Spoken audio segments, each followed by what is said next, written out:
Hi Espers! I welcome you to our second episode ng Axie Infinity content. This time around, we'll be talking about what happened during sa 7 days ko of playing the game. And ano yung mga beginner tips na pwede kong maibahagi based from my experience. Pero bago ang lahat, don't forget to hit that subscribe button sa may baba. And also the bell icon para updated kayo sa LOL, Code M or Axie content na ginagawa ko. We've just reached 2K subscribers kaya naman maraming salamat sa inyo. So, ididirect ako muna kayo dito sa may Excel sheet na ginawa ko and maybe you can pause the video and take a screenshot of it kung gusto nyo ng reference. In here, tinabulate namin yung latest level, ruin na fina-farm namin pag wala kaming energy, and ruin na fina-farm namin kapag naman may energy pa kami. Again, ang focus nyo dapat for the first to second week of playing the game is adventure only. All of your energy, 20 yan, lahat sa adventure. Kasi reminder, when you have energy sa may adventure, and you complete the ruin, you will get experience for all of your axes and then SLP. Pag sinabi kong all of your axes, yung tatlong pinanlaban ninyo Pero pag wala naman kayong energy, don't stop the grind. Kasi when you haven't met itong 100 SLP cap for adventure, kasi kahit walang energy and na-complete nyo yung ruin, magkaka-SLP pa rin kayo. Para naman ma-reach nyo yung 100 na yan sa may adventure. Well, let's explain each of the column na nakalagay dito sa may Excel sheet. So in my first day, pag sinabi nating latest level, ako nga pala yung Jer dyan, ito yung level na hindi ko pa talaga kaya. Kasi ubos na yung energy ko and under level pa yung mga axie ko. Kasi habang nagle-level, tumataas yung stats ng axie natin, tumataas rin yung bawat atake ng card natin, and even yung shield na mabibigay nito sa axie ninyo. So when I say stats, ito siya. Yung dito sa may taas, itong apat na to.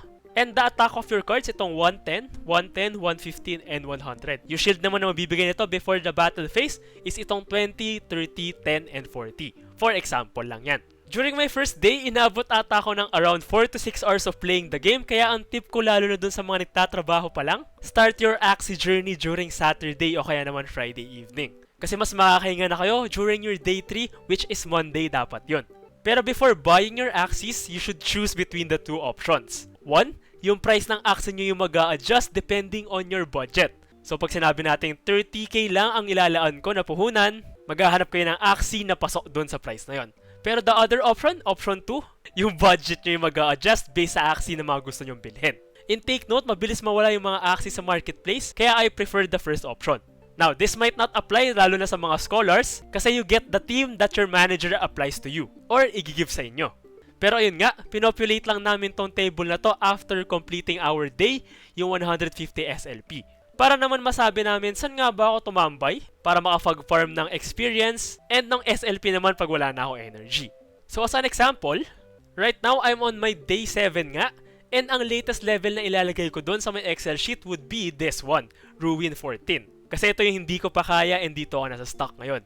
So ayun nga, day 7, Jer. Latest level 0 stars, 14 ang nakalagay. And pag walang energy, dito ako nagpa-farm sa may 13. Pero pag may energy, stay safe tayo. Dito talaga tayo sa alam kong kaya ko, sa may Ruin 11. Again, you can use this as reference, pero sana hindi kayo ma-pressure. Na kunyari, day 1 ninyo, di nyo inaabot yung Ruin 7 katulad nung sa akin, okay lang yan.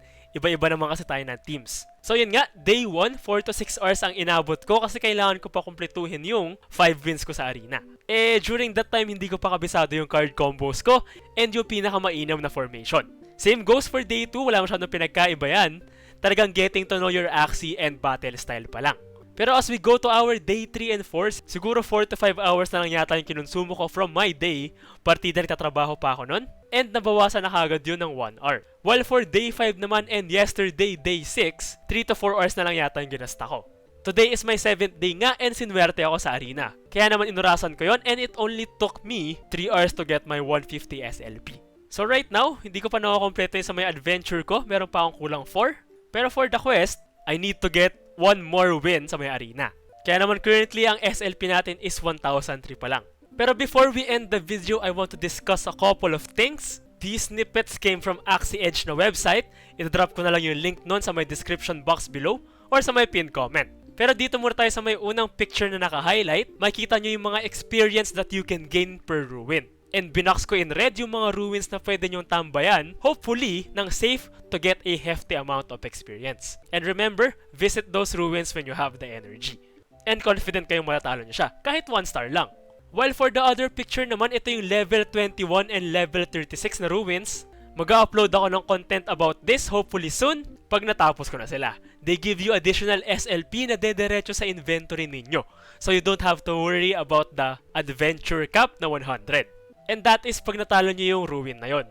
So for level 21, 200 SLP na bonus, and then level 36, 300 SLP na bonus.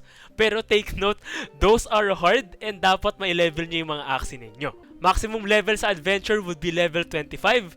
And ayun nga, the advice again, first to second week, spend all of your energy on adventure. Third picture naman, yun nga, levels 1 to 4 would only give you a guaranteed 1 SLP per win. Level 5 to 9 naman, 2 SLP per win, and so on. Pero may pro tip ako, and I'll give you what I did in my case. Nung may energy ako today, day 7 nga, sa may stage 11 ako tumatambay for experience right here, and nilagay ko yun dun sa may table ko.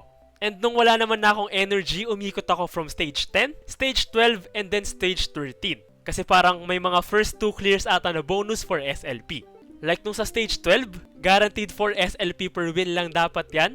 Pero what I got nung clear ko siya for the first time after the daily reset ng 8 AM was 7 SLP. Second win ko naman on the same stage, 9 SLP ang binigay. Pero during the third time, balik na siya dun sa may 4 na guaranteed SLP. So you might want to try that. Ikot-ikot kayo dun sa mga malapit na ruins sa latest level that you can achieve. So for mine, that's 12, 13, and 10 still. 11, dito ako nag-farm for experience. Dun sa mga hindi nyo pa kaya i-3-star clear, pero kaya nyo naman tapusin at least with 1 character. Or Axie. Last picture that I want to discuss with you is itong maximize SLP earning each day. I-update ko naman kayo on my second week of progress, kaya abangan nyo yan. Pero I'm not expecting to do itong first bullet pa nga, mga siguro sa 4th week na lang to. You can refer to my first Axie video, ililink ko na lang sa may end ng video na to, to learn more about pag sinasabi natin yung bare minimum which is 150 SLP per day. And ayun nga, second bullet, reach the cap of 100 SLP in terms of adventure. And then lastly, claim your 50 SLP by completing your daily quest, which is located here. And wag na wag nyong kakalimutan yan i-claim. I just want to remind everyone that we are dealing with cryptocurrency here, and sa lahat naman ng ini-invest natin or pinag-i-investan, give or invest only what you can afford to lose. Do your own research as well, and wag lang kayo sabak ng sabak. And ang gusto yata ng mga manager right now, and sana yung mga nag-a-apply as scholars, may alam na sa laro kahit papano. So you can start on your fast journey of earning SLP, and yung katumbas nun, peso nga. Don't forget to like, share, comment, and subscribe sa ating channel, and I'll see you on the next video. Happy grinding and stay safe!